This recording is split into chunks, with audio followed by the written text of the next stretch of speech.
Part 1.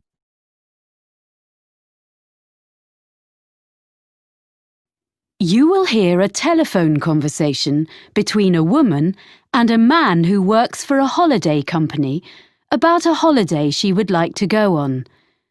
First, you have some time to look at questions 1 to 6. Pause the recording for 30 seconds.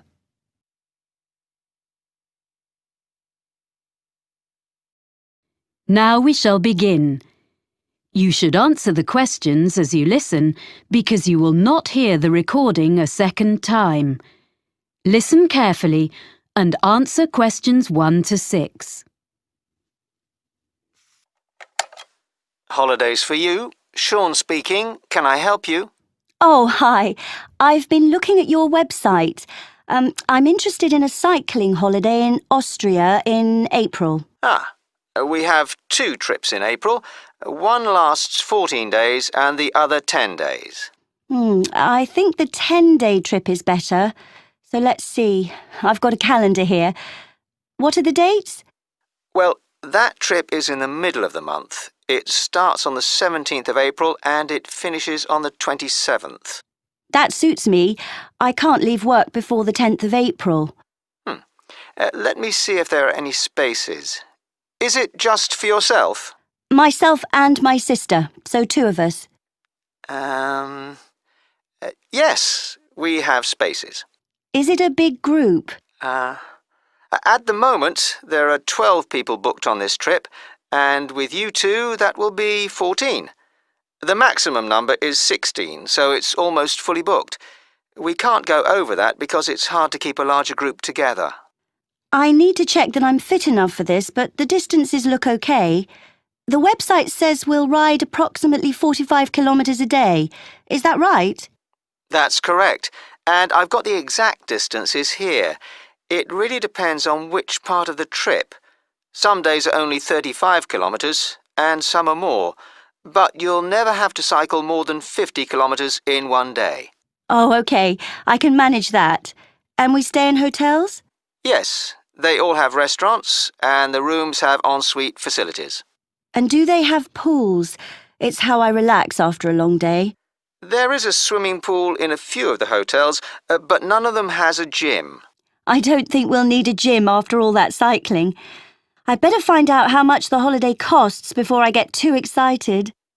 Including flights, it's £1,177 for one person. Oh, we'll book our own flights on the internet. That's just £1,013 then. And we can book insurance for you if you want. And which meals are included in that price? Well, breakfast, of course, and the hotels will provide you with a packed lunch each day. We do stop during the afternoon in a village somewhere for a rest, so any snacks you buy then are extra. Then dinner will be in the hotel every evening, and that's included in the price of the holiday. Before you hear the rest of the conversation, you have some time to look at questions 7 to 10. Pause the recording for 30 seconds.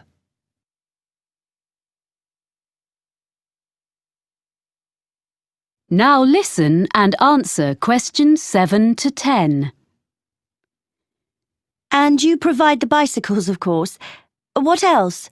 A lock and a bell come with the bike, as well as lights, although you shouldn't need to cycle in the dark. There's a small bag, or pannier, on the front of the bike, where you can put the things you want to take with you during the day, like water or fruit. But we won't allow you to cycle unless you bring a helmet. We don't provide these locally because, like walking boots on a walking holiday, it's really important it fits properly. Okay. If there's any special gear you need for your holiday, we recommend a particular website, and you can get a discount by quoting your booking reference. Great. What is it? It's www.ballantine.com. That's all one word, and I'll spell it for you. www.ballantine.com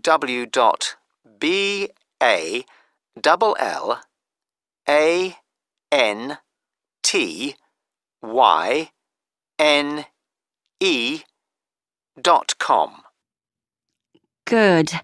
I've got that down. I've been looking at your website while we've been talking. I see we cycle along the River Danube.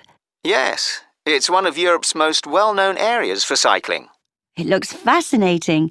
Lots of beautiful countryside and things to see. I should warn you that we do reserve the right to make some alterations to the route if the weather is bad. Some of the tracks sometimes get very muddy. OK. Well, hopefully it won't rain too much. I know we stop in towns and villages, but do we get a chance to look around? Because I'm really interested in history. Oh yes, you get opportunities to explore. Is there something in particular you want to see? There's a theatre in a town called Grine. A friend of mine went there last year and said it was amazing. Let's see. Yes, there's a guide who'll take you round the building. We don't have any other tours arranged, but you can visit several castles and museums on the holiday. Well, thank you for all that information. I'd like to book that then. Right, well, I'll just... That is the end of part 1. You now have half a minute to check your answers.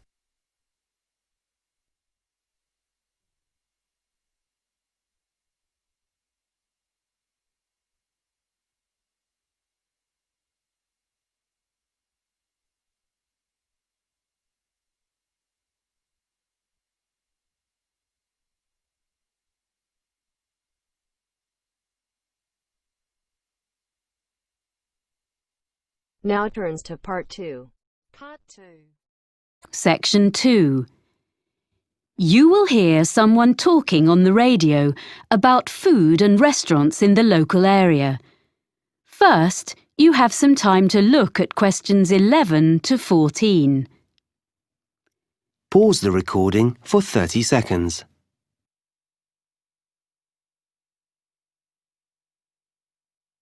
Now listen and answer questions 11 to 14. And now we have our Know Your Town section, where we look at what's on offer in our area. Today, John Munro is going to tell us about local food and eating out. John. Well, most of us buy our food in supermarkets these days, but we're very lucky having a wonderful market here. It was originally on the piece of land in front of the cathedral, but at the beginning of the 20th century, it was moved to a site by the river.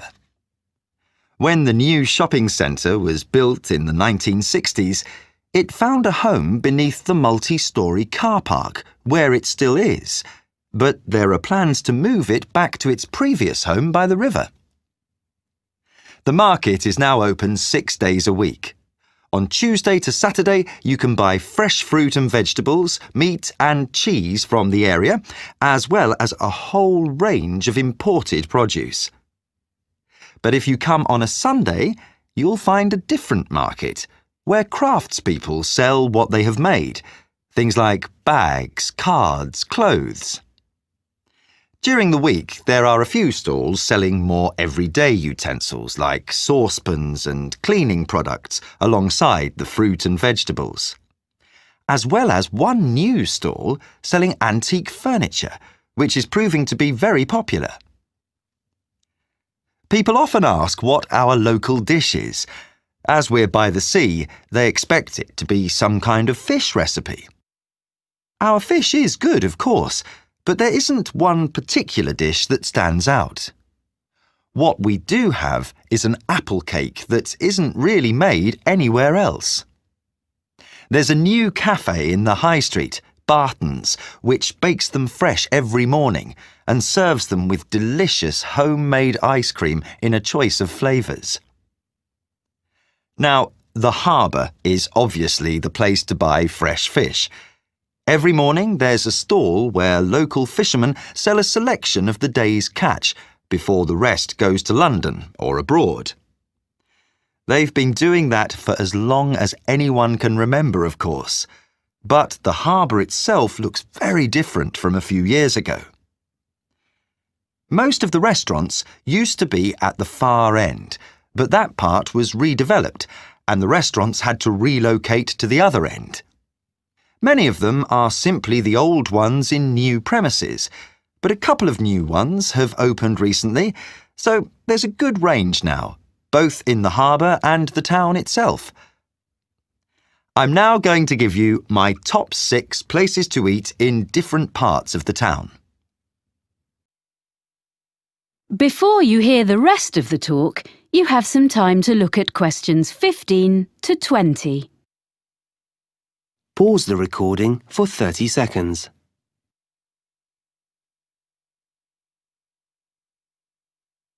Now listen and answer questions 15 to 20.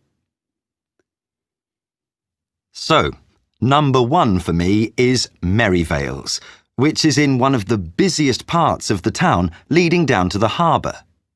It's in a side street, so it doesn't look out over the water, but it's very close, so you can take a walk after your meal and find one of the cafes with live music. At Merivale's, you can enjoy delicious fresh fish and seafood. The friendly staff offer very attentive service and a really enjoyable evening. The lobster pot is on the main road going down to the harbour, so it also misses out on the sea view, but the food makes up for that. It serves a huge range of fish and seafood, as well as vegetarian and meat dishes, so there's something for everyone. Prices are from mid-range to fairly expensive, so it's really only for a special occasion. Elliot's is in the city centre and is a very upmarket restaurant in the evening, but during the day it serves lunch and coffee.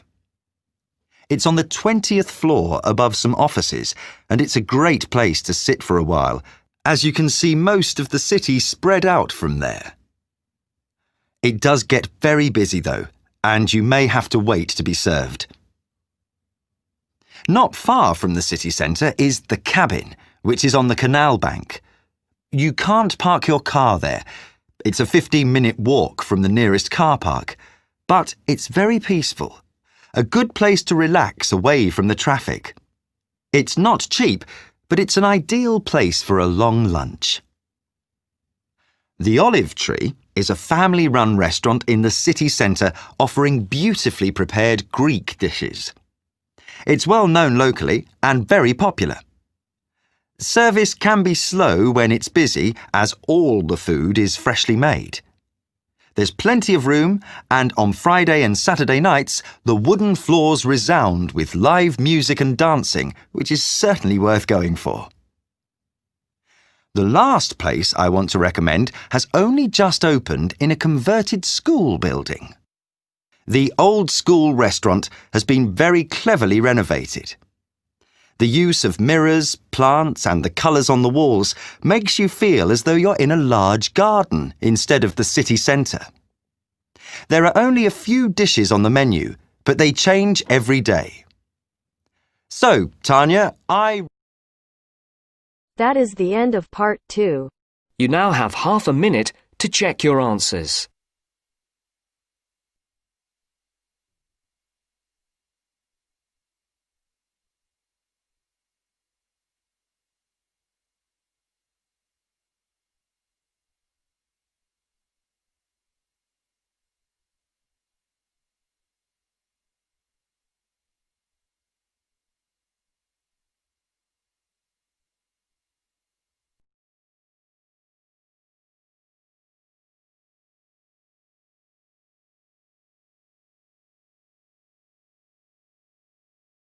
Now turns to part 3. Part 3.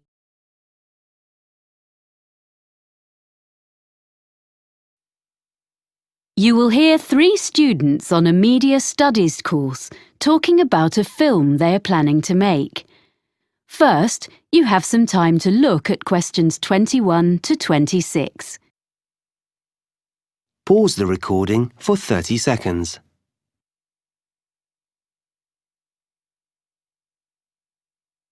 Now listen carefully and answer questions 21 to 26. Hi, Mike. Hi, Razor. This is Helen. Hello. We're really pleased you've agreed to join us on this film project. Yes, your experience is going to be so useful. Well, I hope so. It's the technical side I know best. Lighting, sound and stuff. But you think the script is okay? Yes, I think it's great. Have you decided where you're going to shoot? Well, there's the watermill scene at the end, and we've thought about some locations in town we can use. They're behind the shopping mall and on a couple of residential streets, and in an empty shop on campus. It means we don't have to worry about getting permission from a shop owner. So, do you think we should go to all the locations with you? It would be a good idea. We need to talk about the levels of background noise so we know they're all going to be reasonable places to film. But the sounds of traffic will make it more natural. I think Reza means things like aeroplanes, trains and so on that would mean we have to stop filming. Exactly. And also, I'll make notes for myself about what lighting I'm going to need. I think the university department has a good range of equipment, but I'll need to make a list for each location for my own reference. Anyway, once we've had a look round, you can do the roadworks check. What do you mean? You need to find out about building work or road works, because you could start filming one day and come back in the morning to find one of the roads has been dug up. The local council have to be informed about things like that, so you can find out from them. Okay. Then I think we need to work from the script and put together a list of all the scenes and decide which ones we're going to film when. We need to prepare the shooting schedule day by day. You're right. Then, when you know how long filming is going to last, you can tell everyone when they're needed. Okay, so as soon as we can, we'll audition, and then when we contact people to offer them parts, we can send the exact dates and make really sure they're free.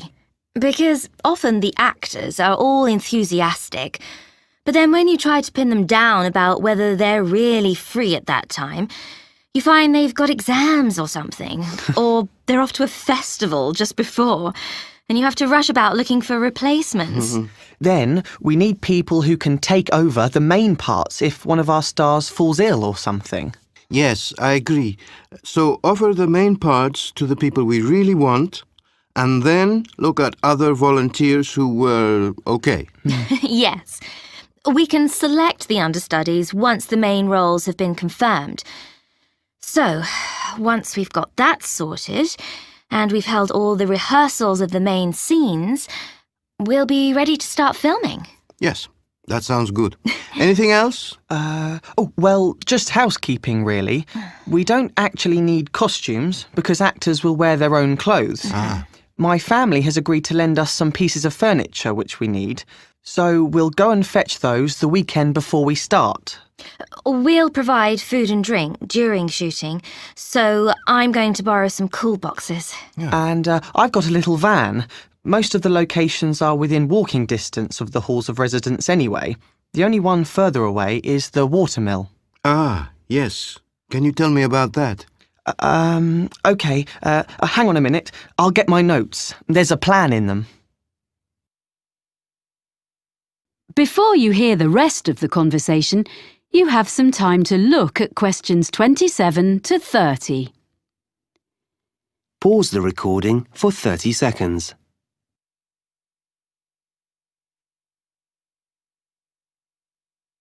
Now listen and answer questions 27 to 30.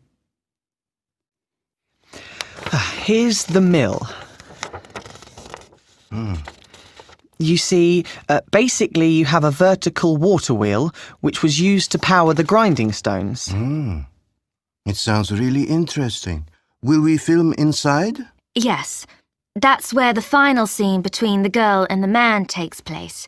Our plan is to fix one camera outside by the window next to the door to film through the window, and then have another handheld camera inside the mill. That means we can get two views of the same scene. We were going to do something using a mirror, but we decided that would be too complicated. Yes, by doing it that way, all we'll need is lights on the inside, next to the wall behind the wheel, which can shine across to the opposite wall. Will that give enough light? I think so, because the scene is in the evening. It shouldn't be too bright. The actors will be carrying torches too. And we'll have an old screen made of wood just inside the door, because it's a new door and it'll look wrong. The lights won't shine directly on it, so it'll be fine. So you won't actually show the door open? No. There's a huge box on the floor against the wall farthest from the wheel. We'll see the girl approaching the mill on her bike. Then we see through the window and the man is inside looking at it. Then the next shot is the girl in the room with him opening the box. So it'll be a mysterious ending. Yeah. Well, I think it's going to be a great project. Good. Thanks.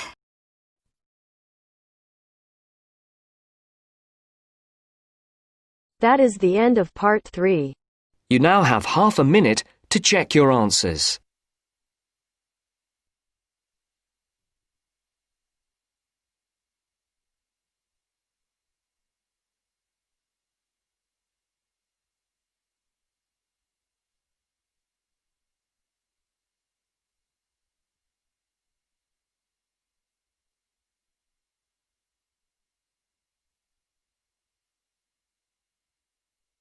Now turns to part 4. Part 4. You will hear part of a lecture about exotic pests given as the introduction to a course on ecology and environment. First, you have some time to look at questions 31 to 40. Pause the recording for 1 minute.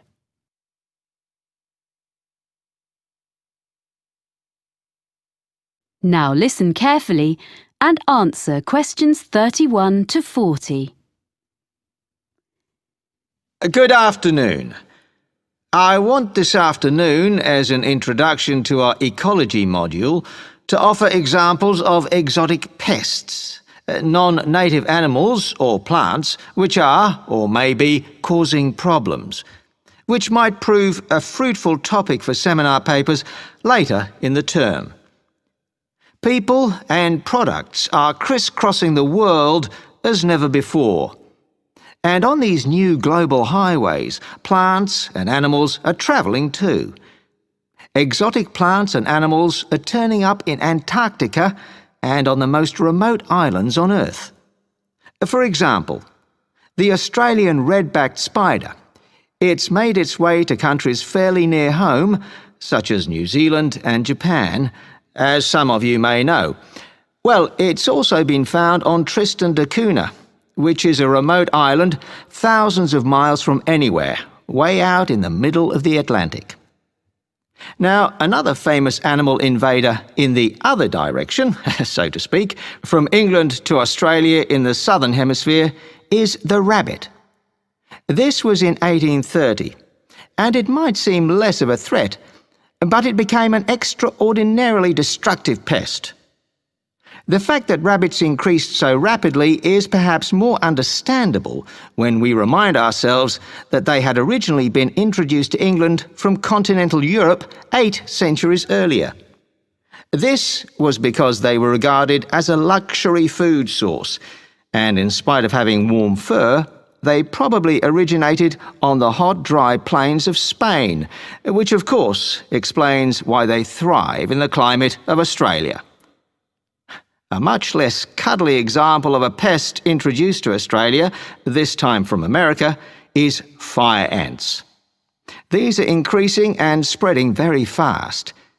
Their huge nests can now be found in gardens in the city of Brisbane, and they are costing the Australian government a great deal of money in control measures. These were an accidental introduction, rather than a deliberate one, brought to Australia probably in horticultural imports or in mud on second-hand machinery. As a biologist and conservationist, I have become increasingly concerned about these matters. Exotic invasions are irreversible, and deserve to be taken more seriously, even when they aren't particularly damaging. For example, something that is not necessarily a major disaster compared to other ecological experiments. In 1975, an Australian species of earthworm was deliberately introduced to the Northern Hemisphere, in Scotland, because they were bigger than the natives. The aim was that they would be more effective than native species, but in fact they don't do more for the soil condition than the smaller locals which they displace. Although they don't do a lot of harm, as far as we know up to now, this will probably prove to have been a mistake. A much more serious case, also in Scotland, as well as other countries, along with the latest victim Iceland, is the New Zealand flatworm. This is a most unwelcome newcomer in these regions of northwest Europe. Basically, this flatworm came into these countries by accident. It's now been realised that it was actually carried in the plant pots containing exotic ornamental shrubs and so on, and as it eats local earthworms and doesn't benefit the local ecology in any way, it is a real pest. Next, there's a further instance, this time in the water, and it's come from Japan. It's a delicious but very fast-spreading seaweed, and is one of many exotic species, large and small, in the seas covering the rocks around Australia. Unfortunately, it is replacing indigenous seaweeds and permanently altering the ecosystem. However, to look at the situation from a business point of view, it is now being harvested and exported, dried, back to Japan, its original home, where it's particularly popular. So, sometimes we may find accidental benefits from apparently harmful arrivals. Well, you could say that world ecology is now going the same way as popular culture. Global music and fashions, food and drinks are taking over from local ones in every land. And in ecosystems, we find vigorous exotic invaders overwhelming native species and natural habitats. But can we find any examples of invaders which appear to be a problem and then find that in fact they may not be such a big issue after all? We might take as an example a native of Australia, the budgerigar, the most common pet parrot in the world, of course. Because there have been many escapes over the years, it is now to be found flying about in feral flocks where the climate suits it. So, these flocks of budgerigars have been getting very numerous in the southeast of the United States, particularly in residential areas. People have been getting quite worried about this, but it has been observed that the size of the flocks has diminished somewhat recently. The fact that they are smaller is thought to be due to the fact that new competitors for their habitat have arrived from other places. That's the last example for now. What I'd like you to consider is this. Is the planet Earth moving towards a one-world ecosystem? How far would it be a wholly bad development? That is the end of part 4. That is the end of section 4. You now have half a minute to check your answers. You now have half a minute to check your answers.